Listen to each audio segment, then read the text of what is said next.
right? So, it's really difficult to find words, for the excitement that I feel right now, having you on my Me Time channel, really, Brandon, because your books and actually your videos as well made a huge effect on me. And I was already suggesting to many people to read your books. I was giving out as gifts, and that I can discover more about you and having this personal contact. I mean, even though through online, this can work. I truly Yes, believe that absolutely. this can work. Well, I'm thrilled to meet you, Erica, and really delighted that you're going to be coming to the upcoming Bratislava Journey Intensive, which I've been to Budapest and I love it, but it's only about 2 hours from Bratislava, so Yes. it's quite easy for you to get there. And I'm really looking forward to meeting you in person, and I'm really delighted also that people are getting access to this teaching and to this work, and that they can feel called to not just be inspired by it, but to actually undergo the work themselves. Yeah, indeed. So, what I found it really interesting about you? The way you can phrase what you are doing. So if you would tell us what you mean with the journey, Okay. it would be really, really nice. Well, the journey is referring to all of our spiritual journeys and to the journey that we have within ourselves. And the journey work was originally born from my own direct experience from healing from a basketball-sized tumor. And it was really quite a radical and life-changing experience for me. And I found a method that is a gentle but very practical method, which will take you on a journey inside yourself to uncover old repressed cell memories and old negative beliefs and old emotional patterns that we have stored inside of our bodies, and to go through a very deep process of releasing the stored consciousness and coming to a place of understanding and ultimately forgiving, so that when new cells are born, they're born as new regenerative cells, free from that old programming, from that old cell memory, that old pain, that old emotional block. And what science, and just Google it, just Google cell memories, and a whole bunch of scientific information will come up for you. But what is known, and science has discovered this, is that when you feel a strong emotion and you repress it, you deny it, you avoid it, you pretend it's not there, you go into motion to avoid experiencing it. And we all do this in life. We just don't realize, but science right? is found by, yeah. And so what happens is, when you're at a peak of a strong emotion and you repress it, it releases into our biochemistry, a quantifiable biochemistry into our bloodstream, which will go to certain cell receptors and block them, rendering those cells incapable of communicating with the rest of the cells in the body. And if over time illness happens, it happens where the cells are blocked. And conversely, what's also known to be true is that when we feel our emotions very naturally and freely, openly, like a child does, our cell receptors remain open. And so what the journey guides you to do in a very practical way, in a very step-by-step, simple manner, is to go on a journey inside your body to these old cells where the old cell memories are trapped. And you go through a process where you not only uncover the emotions there, the cell memories that are trapped there, but you go through a process of deep releasing. And then this letting go and understanding and forgiveness. And then when the new cells are born, they're born devoid of that old consciousness, free from it all. And so this work is now being used not just for physical healing. I healed from a basketball-sized tumor, and Yes, it's been used to heal everything from Crohn's disease to arthritis to multiple sclerosis to brain tumors to, I mean, all manner of illnesses and disease. And what has also become quite known for is that it gets to the emotional root cause of what has put our surface blocks in place. So if, for instance, you've been experiencing depression, well, depression is like this blanket that we put over our lives, where it depresses and suppresses our ability to perform at work. It suppresses our creativity, our talent, even our sexuality. It suppresses our ability to interact in relationship.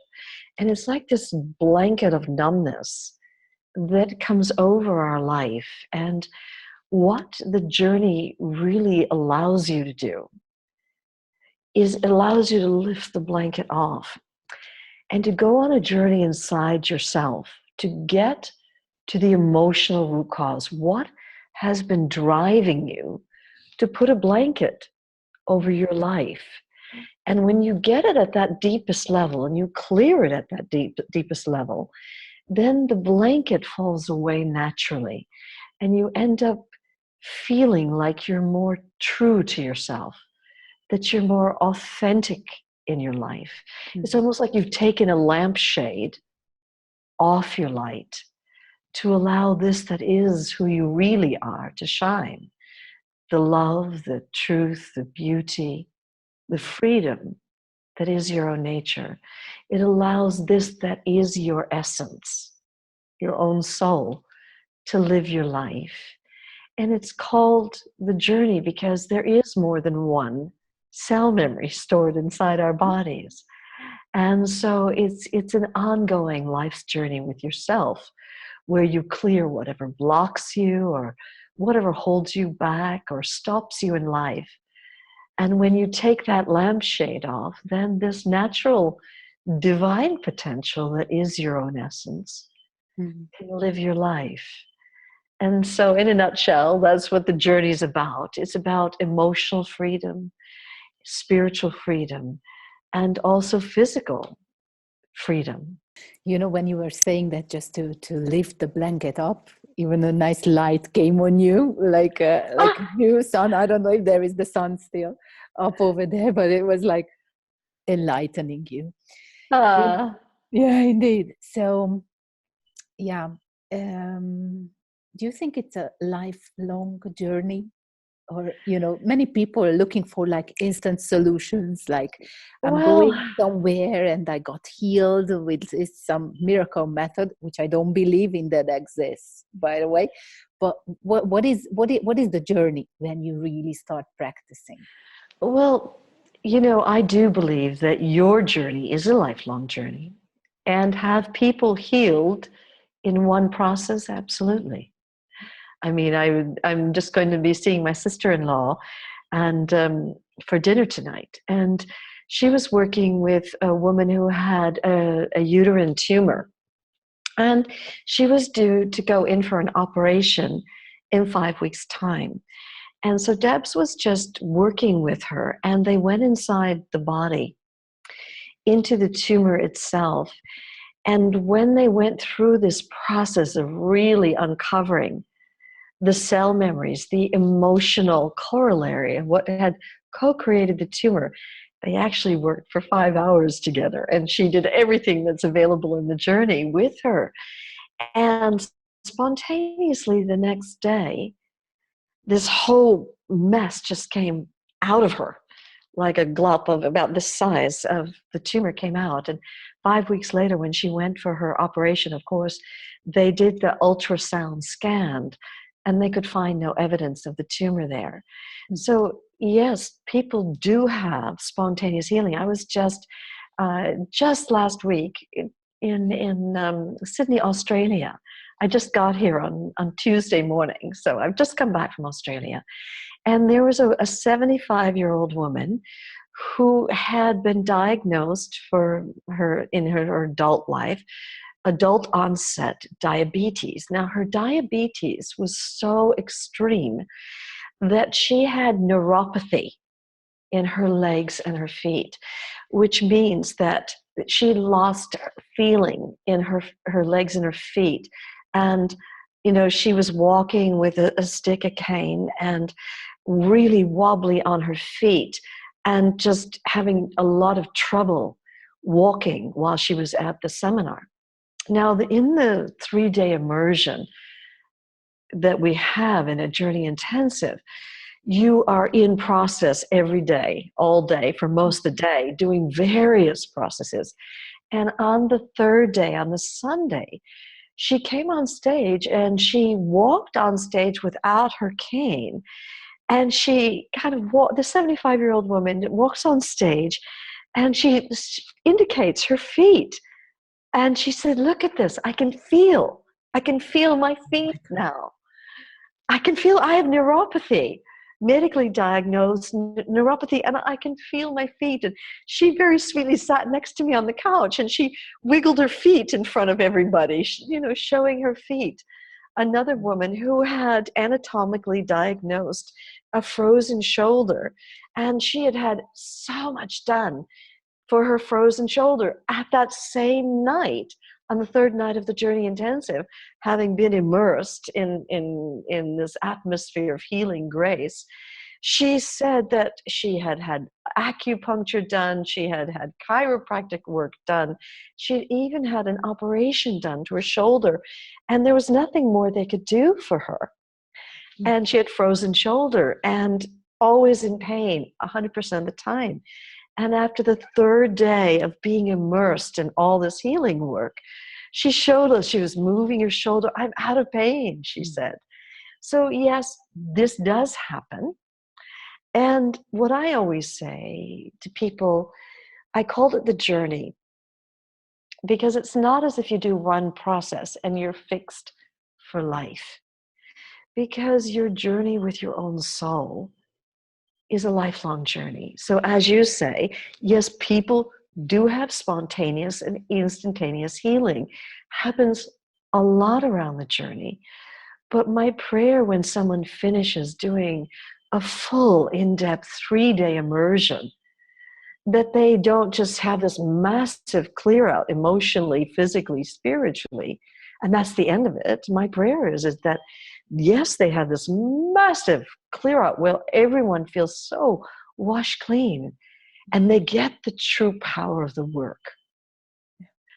That they then, this is the beginning of their lifelong journey in a love affair with their own selves, with their own souls. And that, like me, I get a journey process once a week. That would have been my next question. Yes, is that I never want to be so arrogant as to say that I've got it all handled. I'll be a student of life till the day I die. And I feel it is a privilege to clear whatever blocks me, whatever holds me back in life, whatever shutdowns are here and negative beliefs are stored inside, and whatever cell memories are here. Yeah. And so that more of this that I truly am, the love, the freedom, the truth that is your own essence, that is my essence, the same oneness with all of existence, can live your life. And so the journey is, yes, known for emotional freedom and physical freedom.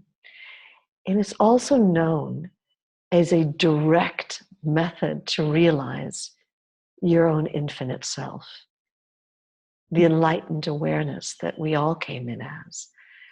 And I once heard a metaphor that we all come into this life as this radiant, shining diamond, absolutely free, completely whole, as this vast, radiant presence where we feel ourselves to be one with all of existence.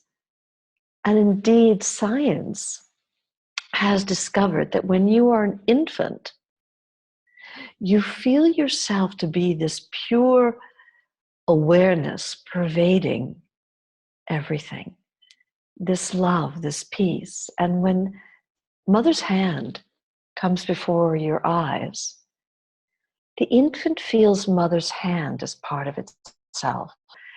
This enlightened awareness that you came in as gets covered over with a series of lies and shutdowns. And it can be something simple like, I can remember when I was about 3.5 years old, I was crying about something. I can't even remember what I was crying about. And my mother said, come. We've got to dry your tears. We've got to get you into the kindergarten, into nursery school. And suddenly it was like my body got it. Oh, I'm not allowed to feel, at least not those feelings that have tears. Yeah. And the first shutting down automatically, involuntarily, to my feelings happened. Or I can remember that when I was about 9 years old, those of you who've read the book may have gleaned from the book that I came from a very domestically violent background. And part of the way I used to escape was into my children's books. And if you love something as much as I loved reading, you become good at it. So I became a good reader and a good speller. And I got chosen for this very stupid contest that we have in the United States called the Spelling Bee, where we get all the schools in the whole county together. And we gather in a stadium together.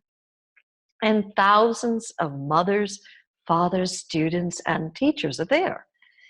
And I stood on stage, and I was representing the 3rd grade in our school. And I'd already spelled 3 difficult words. And then they gave me one of the easiest words in the English language, the word fleet. Now, I'd never seen that work, and I'd never even heard it before. I'd never seen it in my children's books, but I had seen the word fleet, an insect. And I stood on stage and I said, F-L-E-A-T?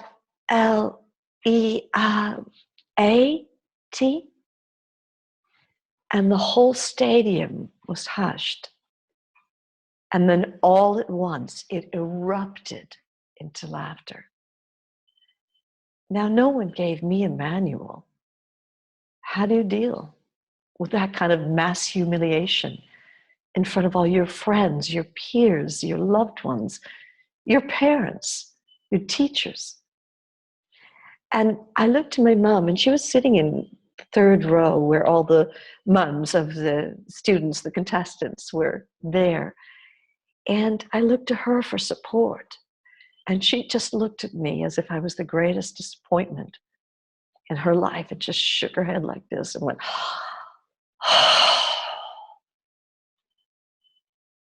I was not told how to deal with that kind of mass humiliation. And it was like internally, this big wall just came slamming down inside of me. And I retreated behind that wall, and I went to go sit in the back of the stage with the other losers. And that day I decided I was so stupid that everybody would only laugh at me my whole life. I was so worthless that people wouldn't even listen to me. They'd just think I was stupid and incompetent. And it's like this. Mm-hmm. All of us have these life experiences, and we were not given a manual how to deal with them.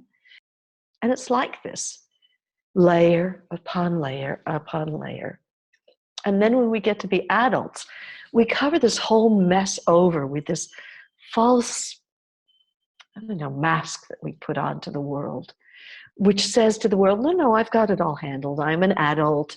I'm dependable. I'm reliable. I'm competent. You can count on me. And then we wonder why it is everyone thinks we're so full of bullshit. Yeah. And then if you get to be very lucky, life gives you a wake-up call. And these wake-up calls, they can come in so many forms. They can come in the form of a loss of a loved one, or a divorce, or maybe your job, they fired you. Obviously, in my case, it came in the form of a serious illness, where for one moment you decide to get real. And you end up cracking through this phony veneer, this false veneer that you've been presenting to the world, this false identity. And spontaneously, you end up opening down through the layers of the lies, the shutdown, the negative beliefs, the pain. And you end up eventually opening into a vast field of love, of peace, of joy. And you realize it's been there all along. Only like me, you bought into all the layers that covered it. And if you're really lucky, you fall so in love with the truth inside yourself that, like me, you will do anything to clear whatever obscures you, whatever holds you back, whatever shuts you down, whatever has put a lampshade over your light, so that this radiant love, this peace, this oneness that you actually came in as, this enlightened awareness that is your own soul, can live your life. And so if I had to say, what is the journey about? It's about getting real.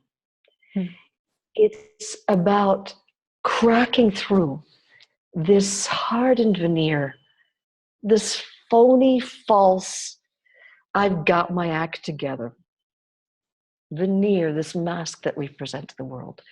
It's about courageously opening down through the layers of the lies and the shutdown, and eventually spontaneously opening into your own soul, which you realize to be an omnipresence of love, of peace, of joy, of oneness with all of existence.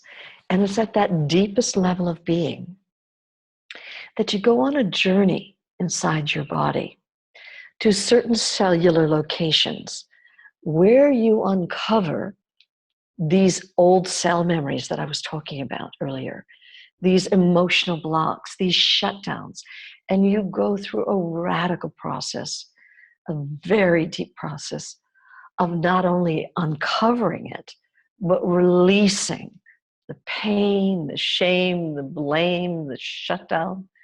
You come to a deep understanding of what has happened to you in your life. And ultimately, you go through a profound process of forgiveness, forgiving yourself, forgiving God, life, other people, so that you finish with your whole story. And when new cells are born, they are born devoid of that old consciousness as new regenerative cells. And so what is the journey really all about? It's about getting real. It's about coming home to who you really are, to that enlightened awareness that you came in as. And at the deepest level, clearing whatever blocks you, whatever obscures you, whatever's held you back, but in a very real way, so that this radiant love that is your essence can live your life.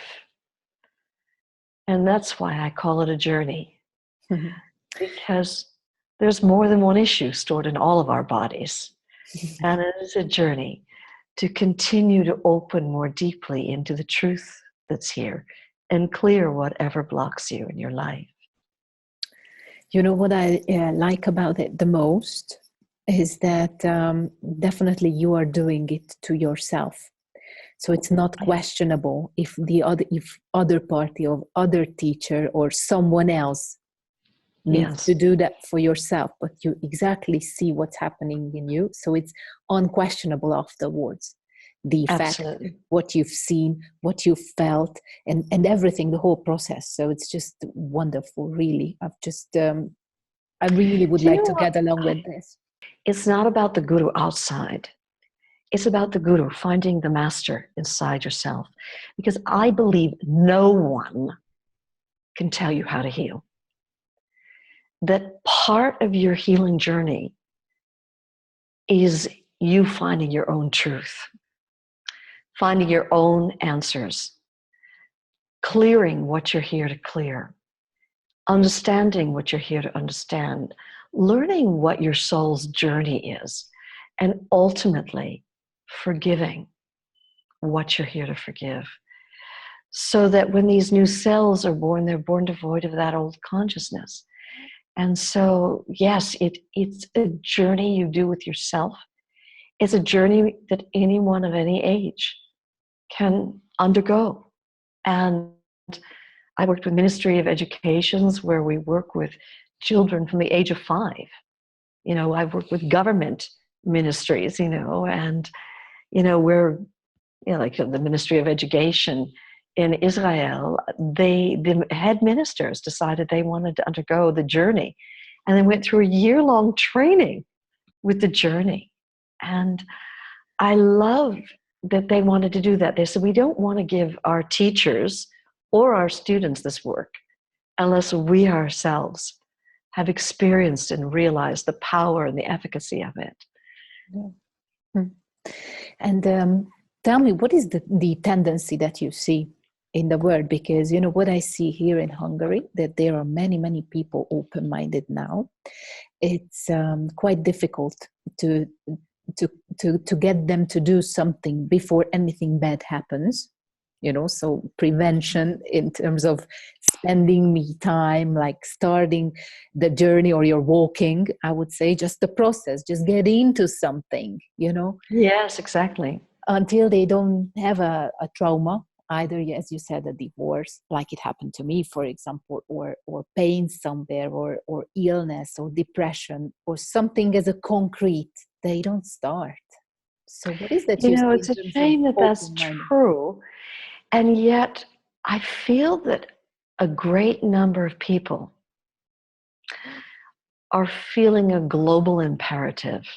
They're called by something deep inside themselves, that they know there's something more to life. They know they're not living their full divine potential. They know that there's something large that they somehow can't get access to. And there's a great many of us who have not had big trauma happen that we're aware of. You know, although, you know, people might not say, you know, spelling a word incorrectly in a spelling bee is not a big trauma. But it had a huge impact on my life. And all of us have these simple things happen where something took place, where we shut down. And we're living in a day and age where a huge amount of people are experiencing depression. And of everything that the journey works with, the thing that we are most successful with is getting to the root of depression. And depression is like that blanket that comes over someone's life, and it shuts us down. We don't know why it is we're not performing at work, why it is we're not feeling connected to our partners, why it is we feel a malaise of just gray in our life. And so I find that with depression, it is like a blanket over our life. And what the journey does is it gets to the emotional root cause. You clear it out at that deepest level, and then you lift that blanket off. It doesn't even make any more sense to have a blanket over our lives. And so even though people might wait until they get a big wake-up call, you know, where they they get a big injury or an illness, or they have some big trauma happen, or they have some divorce or something take place, I always say to people, give your self your wake-up call before it manifests as something huge down the line. Do you know, in New York City, remember 9/11 happened? Remember that? And the American government did an interesting thing. They kept tabs on those who had lost their loved ones in the Twin Towers. So there were 2,996 people who lost their lives in the Twin Towers. And 10 years later, they published the results of the people that were the survivors who had lost their loved ones. Now, here they were. They had this huge trauma happen. No one gave them a manual how to deal with it. 10 years later, on September 11th, 2011, the results got published, and the survivors had off the Richter scale cancer. Off the Richter scale. I mean, just massively over what would commonly be expected. Why? Because here they are at the peak of all that devastation, that loss, this trauma, the horror, not knowing how to deal with that. What do? They shut down, get on with their lives. And then 10 years later, shows up as cancer. So I always say to people, please don't wait. Don't wait until it's too late. Instead, give yourself your wake-up call now. And all of us have these simple things. It doesn't have to be a Twin Towers going down. It can be simple things like I'm speaking about, where you've shut down and you're not even aware you've done it. You've pushed it and swept it under the carpet. It's not that big a deal. And then later when you go and you're interviewing for a job and you psych yourself up and I'm going to get this great job, and you go in for the interview and you blow it. Why? Because underneath you still haven't dealt with the I'm worthless. People will only laugh at me. I'll never amount to anything. I'm just a big failure. Someone else will get this job. All these beliefs are stored inside of us. And at the Journey Intensive, on the very first day, after the first hour, we go straight into process work. And we are uncovering these beliefs, these negative beliefs that have been sabotaging us our whole life long. And we go through on the very first day of getting to the emotional root cause of what has put our surface issues in place. On the second day, we then do the physical journey, where we literally go on a journey inside our bodies to the cellular locations to uncover the cell memories that are stored there and go through this profound process of release and letting go and forgiveness, and so that when new cells are born, they're born devoid of that old consciousness. And on the third day, now we're beginning to deal with issues that are stored in our DNA. And one of the things that I have discovered, Google it, you'll find it right on any Google search you do. Science has found that this that took place in World War II has been passed on genetically and in consciousness to the next generations. And I really got this driven home to me. I was in Germany for the first time, and there was a man on the physical journey day who had gone inside his heart. And the cell memory he uncovered, it wasn't his own. It was his mother's. And she was in the concentration camps in World War II. And like my mother, who was in Vienna, Austria, she's Viennese, And my mother had lost her first husband, shot down by the Luftwaffe. And also she had lost her husband.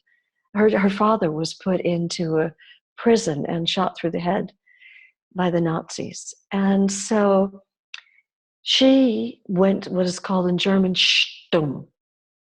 Like, we don't talk about this. Mm-hmm. And this man said his mother was in the concentration camps. And even though he knew that she had been in them, he never knew what she experienced. When he went into his own heart, the cell memory he uncovered was in living color. He lived through and had to go through the huge process of release of the horror and the terror of what she experienced in those concentration camps, and come to wholeness, forgiveness, letting go, everything. And he said, you know, Brandon, my whole life, I feel like I've had this lid over my life. Like, because of whatever my mother went through, that I didn't know what that was until now, I did not have permission to be wild and enthusiastic and crazy and funny and make mistakes. And he said, I've been so serious my whole life. It's like I've had this lid over my life. And I asked everyone in the room, well, how many of you felt like this? And everyone, we were 240 people there, raised their hand. And I looked at my life, and I grew up in New York, in a country that's supposedly all about freedom. And I realized that actually I'd grown up with a lid over my life, and that I was going to Europe not only to serve in healing and awakening, but for my own healing. And so part of what you uncover and clear in a journey intensive isn't even your own. It's inherited consciousness and pain, beliefs and negative lids that have been passed on to you generationally. I mean, when you go to a medical doctor, let's say a friend of you has been diagnosed with breast cancer, what's the first question the doctor asks? Who in your family has had cancer? It's been known for a long time that these genetic propensities get passed on to us. And so what happens at the journey intensive, we don't just clear our own issues, but whatever's been genetically passed on to us as well. So it's quite a powerful, liberating, clearing, healing 3-day immersion in this healing grace. And you leave feeling washed clean. And then I always say at the end, please give this work to your children, to your parents, to your grandparents. Help your loved ones come home and take the lampshade off their lights so that we can let our lights shine and be fully who we are. To use this work ongoingly in your life, not only with your own issues, but bring it to your communities. Like you're doing right now, Erica. You have a community. You have this me time community where you're making available to people tools and methods so that they can liberate their lives and heal their lives. And that's what my prayer is, that this isn't just a wash clean, but you use the journey to not only heal your own life, but to liberate the lives of the loved ones in your life. Yeah. And listen, if you're talking about me time, obviously if someone is living, their mission, like I do or you do, it's sometimes I find it challenging to find the balance, the harmony, because it's easy to go through in the thing that you're working but not working. Is it the work when it's a mission? You know what I mean? So What is the real me time for you when you feel that you are recharging, you know? Recharging. I'm recharging in so many ways. First of all, I get journey work every week, and You're doing that alone, or you have someone that is oh no, I have a journey practitioner do it with me. Okay. My mind and ego are they're too sneaky and tricky and too easy to escape, you know. So I work with a journey practitioner and have a journey process done once a week, and I take time to pray, to meditate, to do yoga, to spend time in nature, and so right now, if you look outside, I don't know if you can see it, but I live on a cliff overlooking the ocean. And yeah, it's a cloudy, rainy day today, but that's, I don't know if you could see that. Yeah. But spending time in nature and spending time with fellow lovers of truth. And so in addition to all the healing work I do with myself, I do things that I love to do. So I spend time swimming, surfing, water skiing, snow skiing. And I love just about every sport that's out there. And I am, at 65 years old, I find that there must be time every day that I do something that I love. And so in spending your me time, besides loving the liberation that I feel with the journey work, I do things that bring me joy. So I play music that I love listening to and singing to. You know, I'm one of these shower singers. I love dancing. I love making beautiful meals and sharing them with friends and just hanging out together in this love with fellow lovers of truth. And so me time is my life. Thank you, Brandon. I'm not sure if you've realized that my Buddha is sitting in the background. I see. And yours is lying down. Well, he's in me time. He's just relaxing. Yours is more focused. Yeah. I'm the focus, you're the laying in the down. lotus position, yes. So thank you so much for this conversation. I could talk to you for another 2 days. So I really hope that we're going to have some other time, some other chance to talk. Not later than in Bratislava in November, when I'm going for your journey intense weekend. I can barely wait it. Plus, I'm going to be bringing my boyfriend as well, which is the big thing. Oh, wonderful. So I suggest you sit on opposite sides of the rooms. Really? Yes, honestly, so that you can. The reason I suggest that is so that you have the anonymity to go through and clear whatever you're clearing. And he has the same neutrality to be able to clear whatever he's clearing. And because you never know, what you may have issues with him as well as issues from the past that you might not have been ready to share with him. And so it's beautiful to really undergo this work. As you said, it's very deep, it's very personal, and it's beautiful for him to get the full benefit and for you to get the full benefit of this work. So very good suggestion. Thank you so much for it. So I look forward to seeing you there, Erica, and I so look forward to meeting the other Hungarians that are there. There are a number coming, and it's going to be translated in Hungarian, so you don't have to know English to be able to undergo the journey intensive. It'll be in Slovakian and in Hungarian, and there's beautiful Hungarian trainers who are going to be there to support. So I look forward to meeting as many of you who can make it. And until we do meet, a heartfelt namaste. Thank you so much. Thank you so much, Brendan, and have a lovely, lovely evening. You too. Blessings to everyone in Hungary. And I pray sometime it'll be my lucky destiny to come to Budapest to offer the journey intensive there. Let's hope that next year, latest, we can organize it. Yeah. Blessings to everyone. Thank you. Thank you, Brandon. Thank you. Bye-bye. Bye-bye.